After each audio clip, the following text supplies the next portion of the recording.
ನಮಸ್ಕಾರ. ಎಲ್ಲರೂ ಹೇಗಿದ್ದೀರಾ? ನೀವೆಲ್ಲ ಚೆನ್ನಾಗಿದ್ದೀರಾ ಅಂದ್ಕೊಳ್ತೀನಿ. ಆ್ಯಂಡ್ ನಾನು ಕೂಡ ಸಖತ್ತಾಗಿದ್ದೀನಿ ಅಂತ ಹೇಳೋಕ್ಕಾಗಲ್ಲ. ಸ್ವಲ್ಪ ಲೈಟಾಗಿ ಕೋಲ್ಡ್ ಆಗಿದೆ. ಆ ಕೋಲ್ಡ್ ಮಧ್ಯೆಯೂ ಕೂಡ ಐಸ್ ಕ್ರೀಮ್ ತಿನ್ನಲಿಕ್ಕೆ ಹೋಗಿರುವಂಥದ್ದು. ಸೊ ಒಂದು ಮಟ್ಟಿಗೆ ನಾನು ಚೆನ್ನಾಗಿದ್ದೀನಿ ಆ್ಯಂಡ್ ನೀವೆಲ್ಲ ಸಖತ್ತಾಗಿರಬೇಕು, ಅದೇ ಕೂಡ ನನ್ನ ಆಶಯನೂ. ಇವತ್ತು ಏನು ವಿಚಾರ ಮಾತಾಡೋಣ? ಬದುಕಿನ ಬಗ್ಗೆ ಮಾತಾಡೋಣವಾ?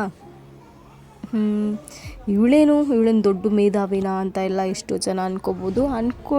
ಅಂದ್ಕೊಳ್ದೇ ಇದ್ದರೂ ಪರವಾಗಿಲ್ಲ. ಬಟ್ ಈ ಒಂದು ಒಪಿನಿಯನ್ನ ನಾನು ಶೇರ್ ಮಾಡಲೇಬೇಕಾಗತ್ತೆ. ಆ್ಯಂಡ್ ನನ್ನ ಮನಸ್ಸಲ್ಲಿ ಎಷ್ಟು ದಿನ ಅಂತ ಇಟ್ಕೊಳ್ಳೋದು ಅನ್ನೋಕ್ಕಿಂತ ಕೇವಲ ನನ್ನ ಮನಸ್ಸಿಂದಷ್ಟೇ ಅಲ್ಲ, ಎಷ್ಟೋ ಜನರ ಬದುಕಿನ ಬವಣೆ ಅಂತಲೂ ಹೇಳ್ಬೋದಲ್ವಾ. ನಾವು ಅಂದ್ಕೊಳ್ತೀವಿ ಬದುಕು ನಮ್ಮದಷ್ಟೇ ಸಿಕ್ಕಾಪಟ್ಟೆ ಕಷ್ಟ, ನಾವಷ್ಟೇ ಅನುಭವಿಸ್ತಾ ಇರೋದು, ಇರೋ ಬರೋ ಕಷ್ಟ ಎಲ್ಲ ದೇವ್ರು ನನಗೆ ಕೊಟ್ಬಿಟ್ಟಿದ್ದಾನೆ, ಇದ್ಬಿಟ್ಟು ಈ ರೀತಿ ಯಾರೂ ಅನುಭವಿಸೋಕ್ಕೆ ಸಾಧ್ಯನೇ ಇಲ್ಲ.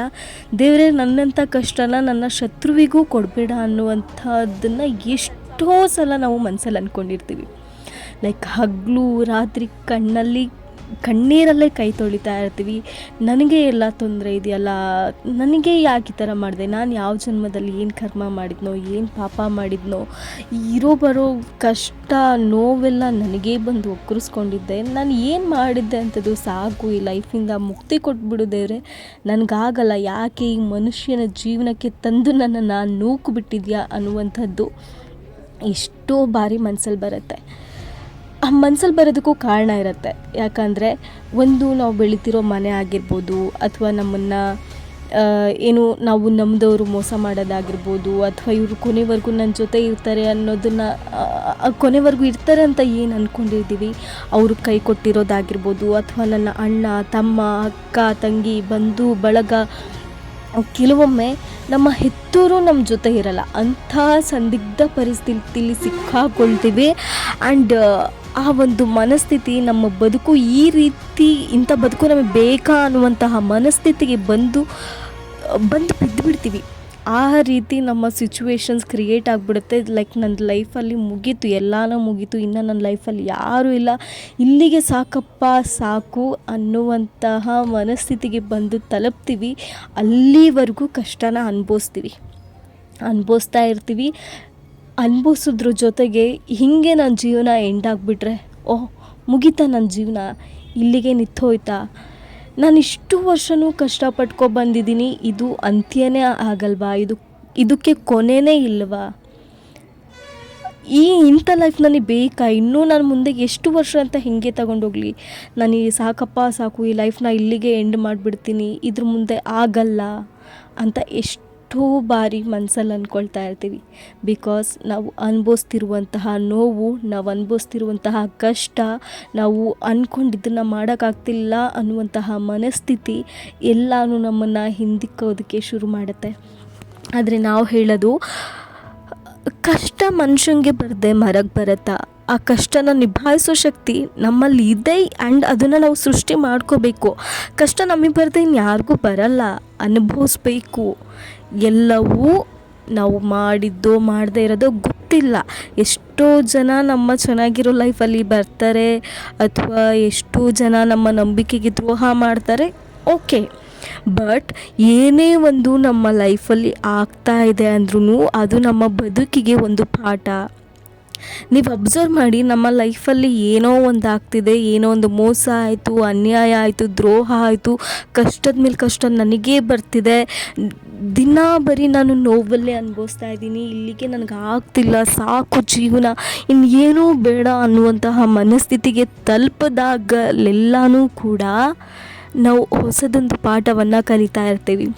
ಆ ಹೊಸ ಪಾಠ ಕಲಿತಷ್ಟು ನಾವು ಗಟ್ಟಿ ಆಗ್ತಾ ಹೋಗ್ತೀವಿ. ಸೊ ನಮ್ಮ ಜೀವನದಲ್ಲಿ ಏನೇ ನಡೀತಿದೆ ಅಂದರೂ ಅದು ನಮ್ಮನ್ನು ಸದೃಢಗೊಳಿಸೋದಕ್ಕೋಸ್ಕರ ಆಗ್ತಿರುವಂತಹ ಒಂದು ಘಟನೆ. ಅದು ಯಾರೇ ಬರಲಿ, ಯಾರೇ ಮೋಸ ಮಾಡಲಿ, ಅನ್ಯಾಯ ಮಾಡಲಿ, ಏನೇ ಮಾಡಲಿ, ನಮ್ಮ ಜೀವನದಲ್ಲಿ ಏನೇ ಒಂದು ನಡೀತಾ ಇದ್ದರೂ ಅದು ನಮ್ಮನ್ನು ಗಟ್ಟಿಗೊಳಿಸುತ್ತೆ. ಆ ಗಟ್ಟಿತನವನ್ನು ಕಾಯ್ದುಕೊಳ್ಳೋಕ್ಕೆ ಆಗುವಂತಹ ಎಲ್ಲ ಘಟನೆಗಳನ್ನು ನಾವು ಸಹಿಸ್ಕೊಳ್ಳೇಬೇಕು. ನಾವು ತಪ್ಪು ನಿರ್ಧಾರವನ್ನು, ಅಂದರೆ ಸಾಯುವಂತಹ ತಪ್ಪು ನಿರ್ಧಾರ ತಗೊಳ್ಳೋದು ದೊಡ್ಡ ವಿಷಯ ಅಲ್ವೇ ಅಲ್ಲ. ಆದರೆ ನನಗೆ ಈ ಬದುಕು ಯಾಕಿದೆ, ಯಾಕೆ ಯಾಕೆ ಪಡ್ಕೊಂಡಿರೋದಕ್ಕಾದ್ರೂ ಏನಾದರೂ ಒಂದು ರೀಸನ್ ಇರ್ಬೋದಲ್ವಾ ಅಂತ ನಮಗೆ ನಾವೇ ಸಮಾಧಾನ ಮಾಡ್ಕೋಬೇಕು. ಆಯಿತು, ಕಷ್ಟ ಎಷ್ಟು ಬರುತ್ತೋ ಬರಲಿ, ಬಂದಿದ್ದನ್ನು ನಾನು ಅನುಭವಿಸೋಕ್ಕೆ ಸಿದ್ಧವಾಗಿದ್ದೀನಿ. ಆದರೆ ಅದನ್ನು ಸಹಿಸ್ಕೊಳ್ಳುವಂತಹ ಶಕ್ತಿ ನನಗೆ ಬೇಕು ಅನ್ನುವಂಥದ್ದನ್ನು ನಾನು ದೇವರಲ್ಲಿ ಪ್ರಾರ್ಥನೆ ಮಾಡಿ ಅಂತ ಹೇಳಲ್ಲ, ಅಥವಾ ಯಾರಿಗೋ ಹೋಗಿ ಕೇಳಿ ಅಂತ ಹೇಳಲ್ಲ. ಇದನ್ನೆಲ್ಲ ನಿಮಗೆ ನೀವೇ ಕ್ರಿಯೇಟ್ ಮಾಡ್ಕೋಬೇಕು. ನಮ್ಮ ಜೀವನವನ್ನು ನಾವೇ ರೂಪುಗೊಳಿಸ್ಕೊಳ್ಳೋದಕ್ಕೆ ಎಷ್ಟು ಸಾಧ್ಯ ಆಗುತ್ತೋ ಅಷ್ಟು ಎಫರ್ಟ್ ಹಾಕಬೇಕು. ಇಲ್ಲ ಅಂದರೆ ನಮ್ಮ ಜೀವನವನ್ನು ಸಾಗಿಸೋದು ತುಂಬ ಕಷ್ಟ ಆಗುತ್ತೆ. ಕೆಲವೊಮ್ಮೆ ಹೆಂಗಂದರೆ ಒಬ್ಬೊಂಟಿಯಾಗಿರ್ತೀವಿ, ಲೈಕ್ ಎಲ್ಲ ಇದ್ರೂ ಯಾರೂ ಇಲ್ಲ ಅನ್ನೋ ಥರ ಇರ್ತೀವಿ. ಎಷ್ಟು ಜನ ನೋಡಲಿಕ್ಕೆ ನನ್ನ ಕಾಂಟ್ಯಾಕ್ಟಲ್ಲಿ ಅಷ್ಟು ಜನ ಇದ್ದಾರೆ, ಇಷ್ಟು ಜನ ಇದ್ದಾರೆ, ನನಗೆ ನನ್ನ ತಲೆಯಲ್ಲಿ ಎಷ್ಟು ಕೂದಲಿದೆಯೋ ಅಷ್ಟು ಫ್ರೆಂಡ್ಶಿಪ್ಸ್ ಇದೆ, ಅಷ್ಟು ಜನ ಫ್ರೆಂಡ್ಸ್ಗಳು ನನಗಿದ್ದಾರೆ. ಯಾರಾದರೂ ಒಬ್ಬರು ಕಷ್ಟದಲ್ಲಿ ಆಗಬಹುದಾ ಅಂತ ಅಂದ್ಕೊಂಡ್ರು ನಮ್ಮ ಸಮಯ ಕೆಟ್ಟದಾಗಿದ್ದಾಗ ಅವರು ಎಷ್ಟೇ ಕ್ಲೋಸ್ ಇದ್ದರೂ, ಆ ವ್ಯಕ್ತಿ ನಿನಗೆ ಎಷ್ಟೇ ಹತ್ತಿರವಾಗಿದ್ದರೂ, ಆತ ಹುಡುಗನೇ ಆಗಿರ್ಬೋದು ಹುಡುಗಿನೇ ಆಗಿರ್ಬೋದು, ಯಾವುದೇ ಕಾರಣಕ್ಕೂ ನಿಮ್ಮ ಸಪೋರ್ಟ್ಗೆ ಬರಲ್ಲ. ಲೈಕ್ ಹೆಂಗಾಗಿ ಕೂತ್ಬಿಡ್ತೀರಾ ಅಂದರೆ ಒಬ್ಬೊಂಟಿ ಸಾಕು, ಇಲ್ಲಿಗೆ ಯಾರೊಬ್ಬರು ಸವಾಸನೂ ಬೇಡ. ಲೈಕ್ ಇರುವಷ್ಟು ದಿನ ಯಾರು ಮಾತಾಡ್ತಾರೆ ಅವ್ರ ಜೊತೆ ಮಾತಾಡಿಕೊಂಡು ಚೆನ್ನಾಗಿದ್ಬಿಡೋಣ, ಇಲ್ಲಿಗೆ ಸಾಕು, ಇದಕ್ಕಿಂತ ಇನ್ನೇನೂ ಬೇಡ. ನಾನು ಇನ್ಮೇಲೆ ಒಬ್ಬೊಂಟಿಯಾಗಿ ಬದುಕೋದನ್ನು ಕಲಿಬೇಕು, ಸಾಧ್ಯ ಆದರೆ ನಾನು ಒಂದಷ್ಟು ಜನಕ್ಕೆ ಆಸರೆ ಆಗಬೇಕು, ನನಗೆ ಇನ್ಯಾರ ಆಸರೆನೂ ಬೇಡ ಅನ್ನುವಂತಹ ಮನಸ್ಥಿತಿಗೆ ನಾವು ಬಂದು ತಲುಪೋದಕ್ಕೆ ಆರಂಭ ಮಾಡ್ತೀವಿ. ಈ ಒಂದು ಮನಸ್ಥಿತಿನ ಆ್ಯಕ್ಚುಲಿ ನಾವು ಬೆಳೆಸ್ಕೋಬೇಕು. ಅದು ಹುಡುಗನೇ ಆಗಲಿ ಹುಡುಗಿನೇ ಆಗಲಿ ರೀ, ನಮಗೆ ಇಂಥ ಲೈಫ್ ಬೇಕು. ನಾನು ಇನ್ನೊಬ್ಬರ ಮೇಲೆ ಡಿಪೆಂಡ್ ಆಗ್ತೀನಿ ಅನ್ನೋಕ್ಕಿಂತ ನಾನು ಯಾರ ಮೇಲೂ ಡಿಪೆಂಡ್ ಆಗದೆ ಇನ್ನೊಬ್ಬರನ್ನ ನಾನು ಸಾಕಬಲ್ಲೆ, ಅಥವಾ ಇನ್ನೊಬ್ಬರಿಗೆ ನಾನು ಆಸರೆ ಆಗಬಲ್ಲೆ, ಅಥವಾ ಇನ್ನೊಬ್ಬರಿಗೆ ಒಳಿತು ಮಾಡಬಲ್ಲೆ, ಅಥವಾ ಇನ್ನೊಬ್ಬರು ಯಾರು ನೋವಲ್ಲಿದ್ದಾರೆ ಅವ್ರಿಗೆ ನಾನು ಸ್ಪಂದಿಸಬಲ್ಲೆ, ಇನ್ನೊಬ್ಬರು ಯಾರು ಕಷ್ಟದಲ್ಲಿದ್ದಾರೆ ಅವರಿಗೆ ಸಹಾಯ ಮಾಡಬಲ್ಲೆ ಅನ್ನುವಂತಹ ಮನಸ್ಥಿತಿಯನ್ನು ಬೆಳೆಸ್ಕೊಳ್ಳುವಷ್ಟು ಆ ಬೆಳೆಸ್ಕೊಳ್ಳೋಕ್ಕೆ ಏನೇನು ಬೇಕೋ ಅದನ್ನೆಲ್ಲ ಬದಲಾವಣೆಯನ್ನು ಮಾಡಿಕೊಳ್ಳುವಷ್ಟು ನಾವು ಬದಲಾಗಬೇಕಾಗತ್ತೆ. ಯಾರೊಬ್ಬರ ಸಹಾಯ ಇಲ್ಲದೆ ನಾನು ಜೀವನದಲ್ಲಿ ಏನು ಬೇಕಾದರೂ ಮಾಡಬಹುದು ಅನ್ನುವಂತಹ ಮನಸ್ಥಿತಿಯನ್ನು ನಾವು ತಂದುಕೊಳ್ಳೇಬೇಕು. ಇಲ್ಲ ಅಂದರೆ ಈ ಪ್ರಪಂಚದಲ್ಲಿ ನಮ್ಮನ್ನ ಹುರಿದು ಮುಕ್ಕಾಕಿ ನಮ್ಮನ್ನು ಏನೂ ಅಲ್ಲದೆ ಇರೋ ರೀತಿಯಲ್ಲಿ ಮೂಲೆ ಗುಂಪು ಮಾಡಿಬಿಡ್ತಾರೆ. ಅಂತಹ ಕೆಟ್ಟ ಪ್ರಪಂಚದಲ್ಲಿ, ಕೆಟ್ಟ ವ್ಯವಸ್ಥೆಯಲ್ಲಿ, ಕೆಟ್ಟ ಜನಗಳ ಮಧ್ಯೆ ನಾವು ಬದುಕ್ತಾ ಇದ್ದೀವಿ. ಇಲ್ಲಿ ನಮಗೆ ನಾವು ಸ್ಟ್ರಾಂಗ್ ಇದ್ದಾಗ ಮಾತ್ರ ಇಂಥ ದರಿದ್ರ ಜನಗಳ ಮಧ್ಯೆ, ಇಂಥ ದರಿದ್ರ ಜನರ ಮನಸ್ಥಿತಿ ಮಧ್ಯೆ ನಾವು ಬದುಕೋದಕ್ಕೆ ಆಗತ್ತೆ. ಇಲ್ಲ ಅಂದರೆ ನಮ್ಮನ್ನು ಎಷ್ಟು ಸಾಧ್ಯ ಆಗುತ್ತೋ ಅಷ್ಟು ಅಯ್ಯೋ ಅಮ್ಮ ಅಕ್ಕ ಅನ್ನುವಷ್ಟು ನೋವಲ್ಲಿ ಮುಳುಗಿಸಿ, ಕಷ್ಟದಲ್ಲಿ ತೇಲಿಸಿ ಎದ್ದೇಳಿಸ್ಬಿಡ್ತಾರೆ. ಇದನ್ನೆಲ್ಲ ನಮ್ಮ ಪರಿಸ್ಥಿತಿಯನ್ನು ನಾವೇ ಬದಲಾಯಿಸ್ಕೋಬೇಕು. ಇದನ್ನು ಯಾರೂ ಬದಲಾಯಿಸಲ್ಲ, ನಮಗೋಸ್ಕರ ನಾವು ಬದಲಾಗಬೇಕು. ಇದು ನನ್ನ ಜೀವನ, ಪಡ್ಕೊಂಡಿದ್ದೀನಿ, ಪರವಾಗಿಲ್ಲ. ನನ್ನ ಜೀವನದಲ್ಲಿ ಯಾರೋ ಕಷ್ಟ ಕೊಟ್ರ, ಅಥವಾ ನಾನು ನಂಬಿದಂತಹ ವ್ಯಕ್ತಿನೇ ಮೋಸ ಮಾಡಿದ್ರ, ಅಥವಾ ನನ್ನ ಸಹಾಯಕ್ಕೆ ನನ್ನ ಬೆನ್ನೆಲುಬಾಗಿ ನಿಲ್ಲಬೇಕಾದವರೇ ನನ್ನ ಸಹಾಯಕ್ಕೆ ಬೆನ್ನೆಲುಬಾಗಿ ನಿಲ್ತಿಲ್ವಾ, ಅಥವಾ ನನ್ನ ಅಣ್ಣ ತಮ್ಮ ಅಕ್ಕ ತಂಗಿನಾದರೂ ನನ್ನ ಜೊತೆ ಇರ್ತಾರೆ ಅಂದ್ಕೊಂಡ್ವಿ, ಅವರು ಸಹ ಇರ್ತಾ ಇಲ್ವಾ, ಅಥವಾ ಮನೇಲಿ ಅಪ್ಪ ಆಗಲಿ ಅಮ್ಮ ಆಗಲಿ ತುಂಬ ಬೇಜಾರಾಗೋ ಥರ ಮಾತಾಡ್ತಿದ್ದಾರಾ, ಎಲ್ಲ ಇಂಥದ್ದೆಲ್ಲ ಪಾಠ ಕಲಿತಾಗೇ ನಾವು ಒಂದಷ್ಟು ಗಟ್ಟಿತನವನ್ನು, ದಿಟ್ಟತನವನ್ನು ನಮ್ಮಲ್ಲಿ ನಾವು ವೃದ್ಧಿಸ್ಕೊಳ್ಳೋದಕ್ಕೆ ಸಾಧ್ಯ ಆಗೋದು. ಇದಕ್ಕೋಸ್ಕರ ಒಟ್ಟಿನಲ್ಲಿ ನಮಗೋಸ್ಕರ ನಾವು ಬದಲಾಗಲೇಬೇಕು ಕಣ್ರಿ. ಇಲ್ಲ ಅಂದರೆ ನಾವು ಸಮಾಜದಲ್ಲಿ ಬದುಕೋದಕ್ಕೆ ತುಂಬ ಕಷ್ಟ ಆಗುತ್ತೆ. ಸಾವು ಅನ್ನೋದು ಕ್ಷಣಿಕ. ಏನೇ ಕೆಟ್ಟ ನಿರ್ಧಾರಗಳು, ಕೆಟ್ಟ ಪರಿಸ್ಥಿತಿಗಳಿಗೆ ಒಳಗಾಗಿ ನಾವು ತಗೊಂಡ್ರೂ ಸಮೇತ ಅದರಿಂದ ನಾವು ಆಚೆ ಬಂದು ನಾವು ಬದುಕಬೇಕು. ಆಗ ಮಾತ್ರ ನಮ್ಮ ಜೀವನವನ್ನು ಒಂದು ಸಮೃದ್ಧಮಯವಾಗಿ ತುಂಬ ಅಂದರೆ ತುಂಬ ಅದ್ಭುತವಾಗಿ ಕಟ್ಕೊಳ್ಳೋಕ್ಕೆ ಸಾಧ್ಯ. ಎಷ್ಟೋ ಜನ ಕಣ್ರಿ, ಎಷ್ಟೋ ಜನ ನೋವಲ್ಲಿ ನರಳಿ ಸಾಯ್ತಾ ಇದ್ದಾರೆ. ಹೆಂಗೆ ಹೇಳೋದು, ಕಷ್ಟ ಅನ್ನೋದು ಒಂದೊಂದು ಥರ ಇರಲ್ಲ ಮನುಷ್ಯನಿಗೆ. ಅದು ಬಡತನ ಆಗಿರ್ಬೋದು, ಅಥವಾ ಆಕೆ ಯಾವುದೋ ಒಂದು ಅನ್ಯಾಯಕ್ಕೆ ಒಳಗಾಗಿರ್ಬೋದು, ಅಥವಾ ಆತ ಯಾವುದೋ ಒಂದು ಮಾನಸಿಕ ಹಿಂಸೆಗೆ ಒಳಗಾಗಿರೋದಾಗಿರ್ಬೋದು, ಆಕೆಗೆ ಯಾರೋ ಮೋಸ ಮಾಡಿರ್ಬೋದು, ಅಥವಾ ಆತನಿಗೆ ಯಾರೋ ಮೋಸ ಮಾಡಿರ್ಬೋದು, ಅಥವಾ ಫಿನಾನ್ಷಿಯಲಿ ಸ್ಟೇಬಲ್ ಆಗದೇ ಇರೋದಕ್ಕೆ ಆಗಿರ್ಬೋದು. ಇವಾಗ ನೋಡಿ, ನಾನೇ ಇವಾಗ ವಿಡಿಯೋ ಮಾಡ್ತಾಯಿದ್ದೀನಿ, ಇದಕ್ಕೆ ವಾಯ್ಸ್ ಓವರ್ನ ಕೊಡ್ತಾ ಇದ್ದೀನಿ. ನನ್ನ ವಾಯ್ಸ್ ಧ್ವನಿಯನ್ನು ಕೇಳಿಸ್ಕೊಂಡು ನನ್ನ ಪಕ್ಕದಲ್ಲಿರುವಂತಹ ನನ್ನ ಸಂಬಂಧಿಕರೇ ನಾನು ಮಾತನಾಡುವಂತಹದ್ದನ್ನು ಕೇಳಿಸ್ಕೊಂಡು ಆಕೆ ಏನೂ ಮಾಡಬಾರ್ದು ಅನ್ನೋ ರೀತಿಲಿ ಶಬ್ದವನ್ನು ಮಾಡ್ತಾರೆ.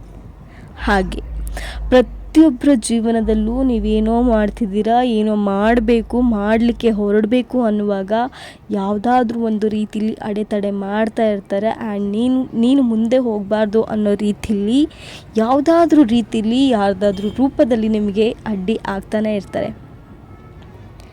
ಆದರೆ ಈ ಎಲ್ಲ ಸನ್ನಿವೇಶಗಳಿಂದ ನಾವೇ ಆಚೆ ಬರಬೇಕು. ಬರದೇ ಹೋದರೆ ಸಮಸ್ಯೆ ನಮಗೆ. ಇದು ನಮ್ಮ ಜೀವನ ರೀ, ನಮಗೋಸ್ಕರ ನಾವು ಬದುಕಬೇಕು. ಎಷ್ಟು ಸಾಧ್ಯ ಆಗುತ್ತೋ ಅಷ್ಟು ಏನೇನು ನೋವು ಬರುತ್ತೆ ಎಲ್ಲ ಬಂದುಬಿಡಲಿ, ಅನುಭವಿಸ್ಬಿಡೋಣ ಅನ್ನೋಷ್ಟು ನಾವು ಬದಲಾಗಬೇಕು. ಇರೋದು ಒಂದು ಜೀವನ, ಏನೇನಾಗತ್ತೆ ಎಲ್ಲ ಆಗಲಿ ಸಾಕು ಅನ್ನುವಷ್ಟು ನೋವು ಬರುತ್ತಾ, ಕಷ್ಟ ಬರುತ್ತಾ, ಬರಲಿ. ನಾನು ಸಾಯೋವರೆಗೂ ಇದೇ ಪರಿಸ್ಥಿತಿಲಿ ಇರಲಿ. ಆದರೆ ಯಾರಿಗೂ ಹೊರೆಯಾಗದೆ, ನಾನು ಯಾರಿಗೂ ನೋವು ಕೊಡದೆ, ನಾನು ಯಾರಿಗೂ ಅನ್ಯಾಯ ಮಾಡದೆ, ನಾನು ಯಾರಿಗೆ ಮೋಸ ಮಾಡದೆ, ನಾನು ಯಾರಿಗೂ ವಂಚನೆ ಮಾಡದೆ, ನನ್ನಿಂದ ಯಾರಿಗೂ ತೊಂದರೆ ಆಗದೆ, ನಾನು ತೊಂದರೆ ಮಾಡದೆ ನನ್ನ ಜೀವನವನ್ನು ನನಗೆಷ್ಟು ಕಷ್ಟ ಬಂದ್ರೂ ತುಂಬ ಚೆನ್ನಾಗಿ ನಾನು ತೊಗೊಂಡು ಹೋಗ್ತಾಯಿದ್ದೀನಿ ಅನ್ನುವಂತಹ ಮನಸ್ಥಿತಿ ನಮ್ಮಲ್ಲಿರಬೇಕು.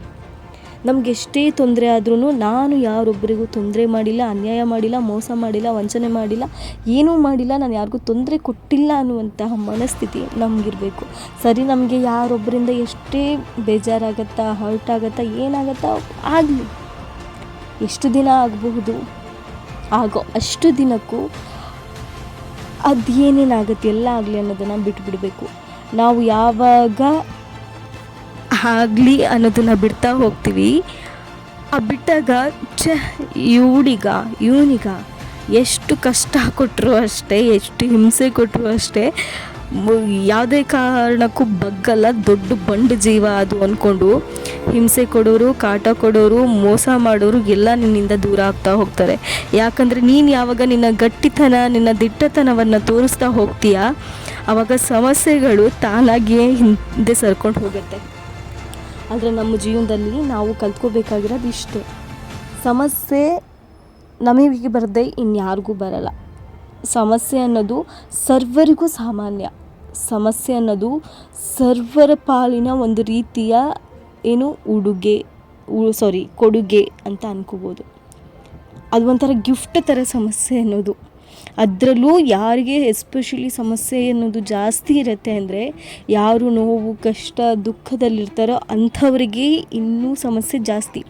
ಆ್ಯಕ್ಚುಲಿ ಅಬ್ಸರ್ವ್ ಮಾಡಿ, ಯಾರು ಮೋಸ, ದಗಲ್ಬಾಜಿ, ವಂಚನೆ ಮಾಡಿಕೊಂಡು, ಇನ್ನೊಬ್ರಿಗೆ ಅನ್ಯಾಯ ಮಾಡಿಕೊಂಡು, ಇನ್ನೊಬ್ರಿಗೆ ಕಷ್ಟ ಕೊಟ್ಕೊಂಡು, ಇನ್ನೊಬ್ಬರು ಕಷ್ಟವನ್ನು ನೋಡ್ತಾ ತಾನು ಖುಷಿ ಪಡುವಂಥವ್ರು ಇರ್ತಾರಲ್ಲ, ಅವರ ಲೈಫ್ ಚೆನ್ನಾಗೇ ಇರುತ್ತೆ ಅಂತ ನಾವು ಅಂದ್ಕೊಳ್ತೀವಿ ಅಷ್ಟೇ.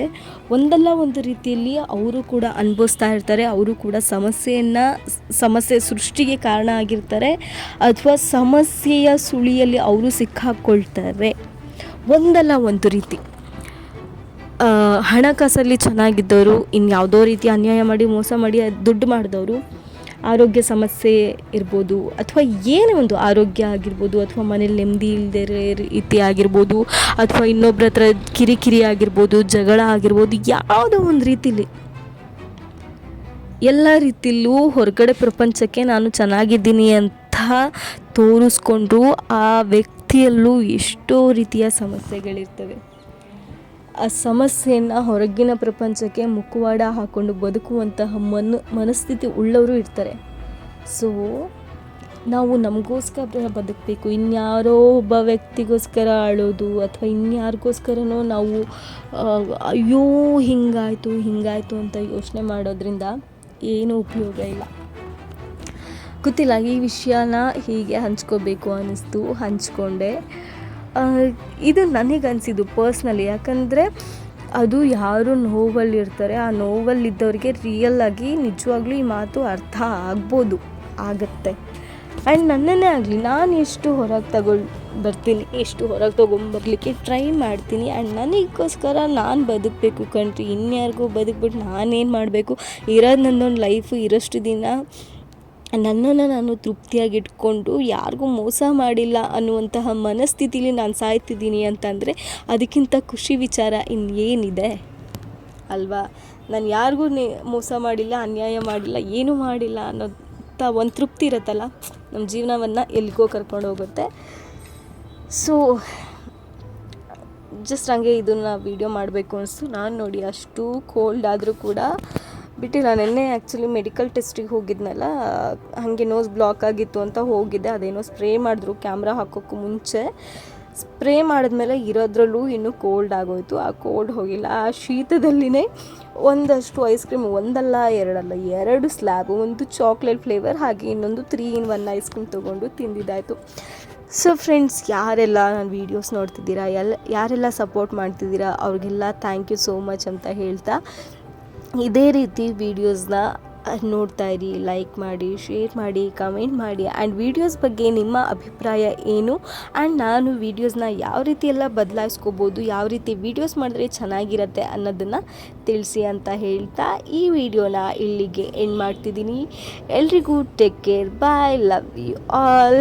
ಎಲ್ಲರೂ ಚೆನ್ನಾಗಿರಿ, ಖುಷಿಯಾಗಿರಿ ಅಂತ ಹೇಳ್ತಾ ಮತ್ತೊಮ್ಮೆ ವಿಡಿಯೋ ನೋಡಿದಂತಹ ಎಲ್ರಿಗೂ thank you so much, love you all, bye.